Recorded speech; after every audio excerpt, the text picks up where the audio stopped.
remercie, Madame. Monsieur le Président du Conseil économique, social et environnemental, Messieurs les ministres, Mesdames et Messieurs les conseillers, Madame la Secrétaire générale, Mesdames et Messieurs,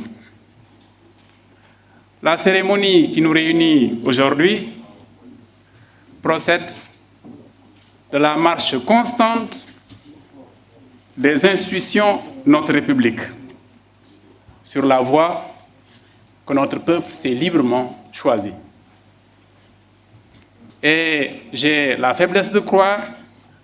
que tous, ici présents, sommes conscients de l'importance de ce qui est en jeu. Car il y a autre chose. Au-delà de l'installation officielle du président du Conseil économique, social et environnemental, quatrième personnalité de notre République, que je salue avec tous les égards dus à son rang, que je félicite pour sa nomination et pour qui je formule des prières d'excellente santé et de réussite dans la plénitude la plus accomplie pour le bénéfice des Sénégalaises et des Sénégalais. Mesdames et Messieurs les conseillers, en effet, au-delà de l'installation officielle du président du Conseil économique, social et environnemental, il s'agit de la vie de nos institutions, d'une dimension de notre destin commun dans une République qui se singularise par une réelle stabilité politique et sociale et dont nous souhaitons voir la construction entamée depuis 6 décennies se poursuivre par la grâce de Dieu dans le sillage du meilleur cheminement de l'humanité. Il s'agit du Sénégal, dont la marche est caractérisée, entre autres, par une volonté manifeste et constante de ses dirigeants successifs d'approfondir les choix démocratiques,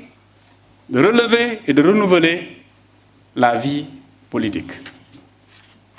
Une république qui a la baraka d'être servie par des générations de femmes et d'hommes, pour l'essentiel, mus par un amour sans concession pour leur pays, prêts à consentir d'énormes sacrifices pour préserver sa réputation, qui est loin d'être surfaite d'oasis africaine de démocratie et de paix.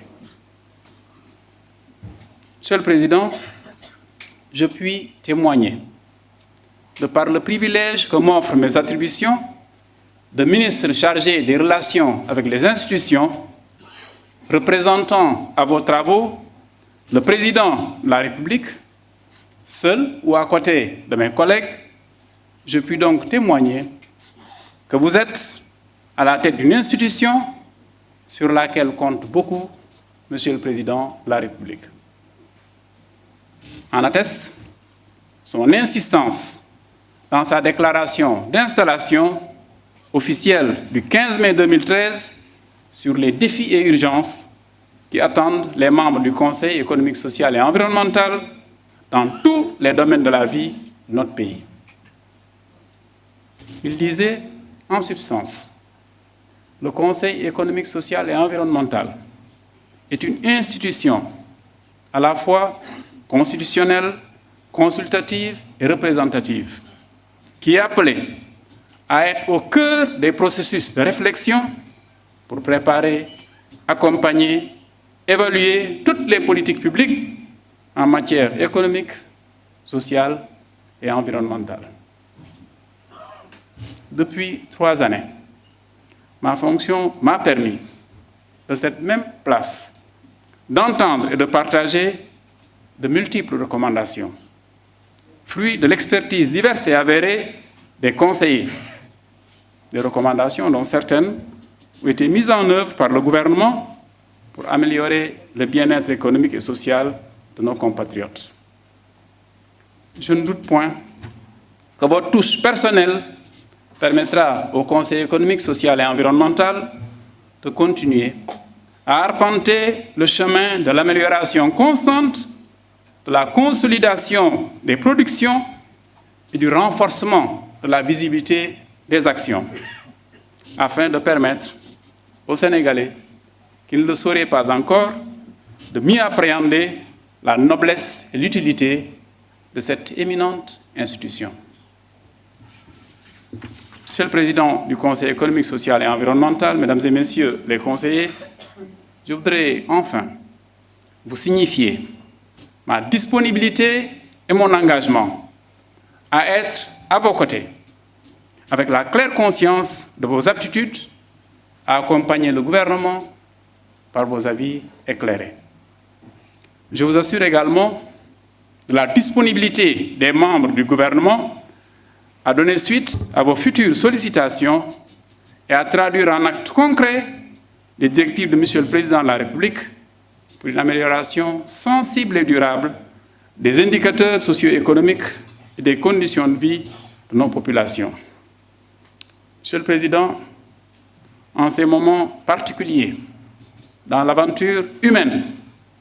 moments au cours desquels nous réalisons et nos forces et notre extrême vulnérabilité,